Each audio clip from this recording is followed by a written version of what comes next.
ফ্যাসিবাদ কায়েম করে গায়ের জোরে দেশ শাসনের দিন শেষ হয়ে গেছে বলে হুঁশিয়ার করেছেন জামায়াত ইসলামের শীর্ষ নেতারা।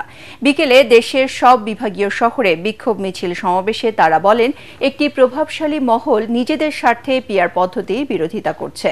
এই পদ্ধতিতে নির্বাচন ছাড়া দেশের জনগণ মেনে নেবে না বলেও দাবি করেন দলটির কেন্দ্রীয় নেতারা। জুলাই সনদের বাস্তবায়ন না হলে দেশে পুনরায় নতুন করে ফ্যাসিবাদ ফিরে আসবে বলেও আশঙ্কা তাদের। আমাদের প্রতিনিধিদের পাঠানো তথ্য ছবিতে আরও জানাচ্ছেন মুশফিকুর রহমান। জুলাই সনদের ভিত্তিতে আগামী ফেব্রুয়ারিতে জাতীয় নির্বাচন এবং পিআর সহ 5 দফা দাবিতে 3 দিনের কর্মসূচি পালন করছে জামায়াতে ইসলামী। শুক্রবার দ্বিতীয় দিনে দেশের 7 বিভাগীয় শহরে বিক্ষোভ মিছিল করে দলটি। বিকেলে রংপুর পাবলিক লাইব্রেরি মাঠে জামাতের বিক্ষোভ সমাবেশ ও মিছিলে অংশ নেন দলের সেক্রেটারি জেনারেল মিয়া গোলাম পরওয়ার। তিনি বলেন, একটি প্রভাবশালী মহল নিজেদের স্বার্থের কারণে পিআর পদ্ধতির বিরোধিতা করছে, কিন্তু দেশের 70% ভোটার পিআর পদ্ধতিতে নির্বাচন চায় বলে মন্তব্য করেন তিনি। অতীতের এই ট্র্যাডিশনাল ইলেকশনের কারণে বহু যোগ্য নেতা কেন্দ্রে ছিল, যারা চাঁদাবাজি মস্তানি কালো টাকা খেলতে পারেননি বলে অনেক টাউট নেশাখোরের কাছে নির্বাচনে তারা এলাকায় হেরে গেছে। কি বলে? ফলে এই পিআর পদ্ধতি চায় না তারাই, যারা কালো টাকা দিয়ে কোটি কোটি টাকার মনোনয়ন বাণিজ্য করতে পারবে না, তারা পিআর ঠেকাতে চায়। সকল দলের প্রতিনিধিত্বের মধ্য দিয়ে একটি অংশীদারিত্বের সরকার আসলে কর্তৃত্ববাদী সরকারের শাসন চালাতে পারবে না যারা, তারা পিআর ঠেকাতে চায়। এই জন্য তারা পিআরের বিরোধিতা করছে।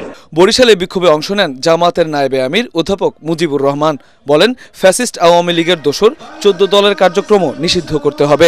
বাংলাদেশের মানুষ ফ্যাসিস্ট সরকারকে চিনে ফেলেছে, এই ফ্যাসিস্টদের দোসরদেরকেও চিনে ফেলেছে, যার ফলে আগামী দিনে ফ্যাসিস্ট আসতে পারবে না। এবং ফ্যাসিস্টদের দোসর যে জাতীয় পার্টি এবং 14 দল যেভাবে তাদেরকে সহযোগিতা করেছে, তাদেরও বাংলাদেশের কোনো জায়গা হবে না।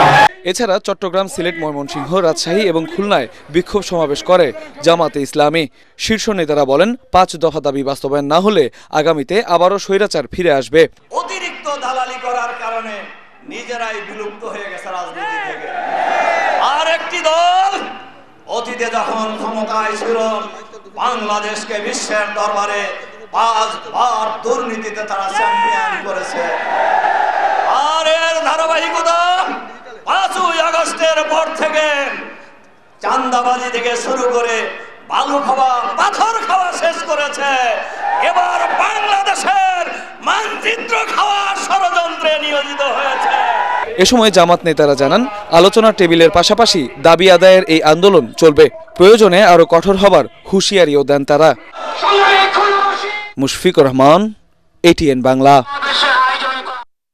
মোনালিসা হেভি ফ্লো 15 পিস প্যাকেটের সাথে 8 পিসের একটি প্যাকেট একদম ফ্রি। যাদের জনসমর্থন ও দেশ পরিচালনার অভিজ্ঞতা নেই, তারাই পিআর পদ্ধতিতে ভোটের নামে জাতীয় নির্বাচনকে অনিশ্চয়তায় ঠেলে দিতে চায়, এমন অভিযোগ করেছেন বিএনপির স্থায়ী কমিটির সদস্য ডাক্তার AJM জাহিদ হোসেন। রাজধানীর BMA ভবনে ফার্মাসিউটিক্যাল রিপ্রেজেন্টেটিভ অ্যাসোসিয়েশন ফারিয়ার সম্মেলনে তিনি বলেন, অগ্রহণযোগ্য দাবি তুলে আন্দোলনের নামে পতিত স্বৈরাচারকে ফিরে আসার সুযোগ করে দেয়া হচ্ছে। নেপালের উদাহরণ টেনে ডাক্তার জাহিদ বলেন, যেসব দেশে সংখ্যানুপাতিক পদ্ধতিতে নির্বাচন হয়, সেসব দেশে অস্থিতিশীল পরিবেশ বিরাজ করছে। কেউ যাতে দেশে বিশৃঙ্খলা সৃষ্টি করে 24-এর গণ অভ্যুত্থানের অর্জনকে বিনষ্ট করতে না পারে, সে ব্যাপারে দলের নেতাকর্মী সহ সবাইকে সতর্ক থাকার আহ্বান জানান বিএনপির এই কেন্দ্রীয় নেতা। তারা নির্বাচনীয় হয়ে দেশ পরিচালনার দায়িত্ব জীবনে কখনো দেশের জনগণ যাদেরকে দেয় নাই, তাদের পক্ষ থেকে এই আন্দোলন দলবাজির জন্য, জনগণ না চাইলেও জনগণের কথা বলে মতামত দেওয়ার দাবিদার হওয়ার জন্য যারা আজকে এই সমস্ত দাবি তুলছেন, তারা সত্যিকার অর্থে নিজের বিবেককে প্রশ্ন করুন, উদ্দেশ্য কি? তাহলে কি আমি স্বৈরাচারকে আসার জন্য একটা রাস্তা করে দিচ্ছি? নির্বাচনকে প্রলম্বিত করার জন্য আমি কোনো চেষ্টা করছি? নির্বাচন যাতে আরো বেশি না দূরে থাকে, দেশে যাতে আরো আইন শৃঙ্খলা পরিস্থিতির অবনতি হয়, দেশে যাতে ইনভেস্টমেন্ট আরো কম হয়, দেশে যাতে আরো বেকারত্ব বেশি বেড়ে যায়, আমি কি সেই দিকে দেশকে একটা অরাজকতার দিকে নিয়ে যেতে চাচ্ছি? নির্বাচন ব্যবস্থা সংস্কার কমিশনের প্রধান বদিউল আলম মজুমদার বলেছেন, জাতীয় সংসদের নিম্নকক্ষ হবে আসন ভিত্তিক এবং উচ্চকক্ষ হবে পিআর পদ্ধতিতে। দুটিরই ইতিবাচক ও নেতিবাচক দিক আছে বলে মনে করেন তিনি। তার আশা, সব বিষয়ে ঐক্যমত্যে পৌঁছানোর মাধ্যমে একটি সুষ্ঠু নিরপেক্ষ নির্বাচন হবে। সকালে মেহেরপুরের গাংনী উপজেলা পরিষদ সভাকক্ষে আয়োজিত মতবিনিময় সভায় তিনি এসব কথা বলেন। নিম্নকক্ষে হবে আসন ভিত্তিক যে বর্তমান যে পদ্ধতি আছে, আর উচ্চকক্ষ হবে পিআর পদ্ধতিতে, আনুপাতিক পদ্ধতির ভিত্তিতে। তো দুটোই ইতিবাচক দিক আছে, দুটোরই নেতিবাচক দিক আছে। এই জন্য আমরা মনে করি দুটোই হওয়া দরকার। আমরা ঐক্যমতে পৌঁছতে পারবো, ঐক্যমতে পৌঁছার মাধ্যমে একটা সুষ্ঠু নিরপেক্ষ নির্বাচন হবে এবং তার ফলে আমাদের একটা কার্যকর গণতান্ত্রিক ব্যবস্থা প্রতিষ্ঠিত হওয়ার পথ প্রশস্ত হবে।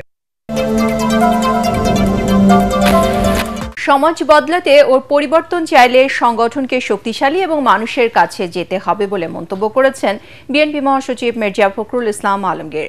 রাজধানী বাংলা একাডেমি মিলনায়তনে প্রয়াত বাম রাজনীতিবিদ বদরুদ্দিন ওমরের শোক সভায় তিনি বলেন, বিপ্লব তখনই সফল হয় যখন বিপ্লবী সংগঠন থাকে। মির্জা ফখরুল বলেন, বদরুদ্দিন ওমর জীবনের শেষ দিন পর্যন্ত আদর্শের সাথে কখনো আপোষ করেননি।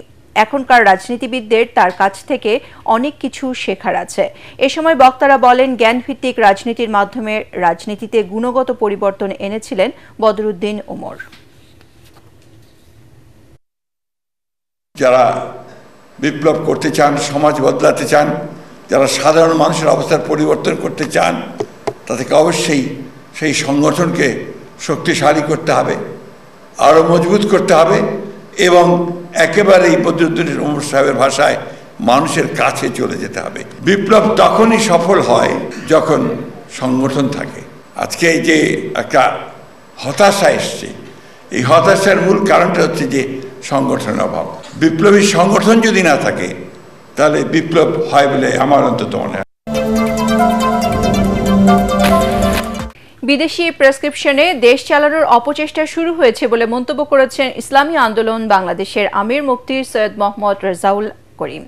রাজধানীর ধোলাইখাল ট্রাক স্ট্যান্ডে ঢাকা ৬ আসনের গণসমাবেশে তিনি এসব কথা বলেন। রেজাউল করিম আরও বলেন, এখন কেউ কেউ নব্য ফ্যাসিবাদী আচরণের চেষ্টা চালাচ্ছে। দেশের মানুষ আর এসব মেনে নেবে না। যারা ফ্যাসিবাদ কায়েমের ষড়যন্ত্র করছে তাদেরকে এদেশের মানুষ প্রত্যাখ্যান করবে বলে সতর্ক করেন তিনি। ৫ আগস্টের পর রাষ্ট্র সংস্কারের যে সুযোগ তৈরি হয়েছে তা কাজে লাগাতে দেশের মানুষকে ইসলামের সৌন্দর্যের উপর আস্থা রাখার আহ্বান জানান ইসলামী আন্দোলনের এই শীর্ষ নেতা। আমি সকল প্রতি আহ্বান জানাবো, বিএনপি, আওয়ামী লীগ, জাতীয় পার্টি, তাদের শাসন আমরা দেখেছি, কিন্তু ইসলামী নীতি আদর্শের শাসন আমরা এখনো দেখি নাই। এখন দেখার জন্যই আমি সকল প্রতি আহ্বান জানাচ্ছি, আসেন আমরা যেন আর কেউই এই চাঁদাবাজদের সহযোগী না হই, আমরা যেন এই খুনিদের সহযোগী না হই, যারা টাকা পাচার করে তাদের জন্য সহযোগী না হই, যারা আল্লাহর নীতি আদর্শকে যারা রাষ্ট্রীয় পর্যায়ে তারা পরিচালনায় তারা নিয়ম নীতি হিসেবে মানতে না চায়, তাদের জন্য আমরা সহযোগী না হই।